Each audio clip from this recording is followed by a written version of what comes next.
சண்டாள கன்னிப்பெண்களே, அதாவது என்னுடைய தவத்தை கலைப்பதற்காகவா இந்த அரும்பெரும் காரகத்தில் நீங்கள் வந்தீர்கள் என்று சொல்லி சாபத்தை தருகிறேன் என்று சொல்கின்றார்.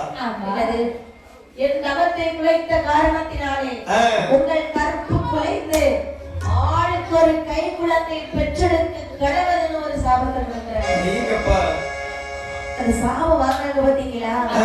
அங்கே நான் எழுதுவாருக்கு வித்யானரே முனிவேரே வழி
அதாவது நாம அனைவரும் சப்த கன்னிமார்கள் அல்லவா? தேவலோகத்து கன்னிப்பெண்கள் அல்லவா? ஆமா. நமக்கு குழந்தை பிறந்திருக்கிறது சொன்னால் யாராவது ஏற்றுக்கொள்வார்களா? அதாவது நம்முடைய கற்பனரை தவறிவிட்டது என்று நாங்கள் நினைக்கின்றோம். ஐயோ, ஆமாப்பா. இறைவனார்கள் என்ன பாவம் செய்தோம் என்பதை மனதறிந்து எந்த பாவமும் செய்யவில்லை அல்லவா? அதான் நினைக்கிறார் மாயனா. ஏனப்பா?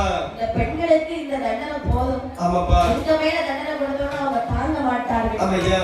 அப்படி என்று சரி. மனிதனாக 7 குழந்தை பிறந்ததல்லவா? ஆமாப்பா. குழந்தையை போட்டுவிட்டு நமக்கு கிடைச்சது போதும்னு சொல்லி குழந்தையை போட்டோம்னா ஆடைகள்லாம் அவங்களுக்கு கிடைச்சது.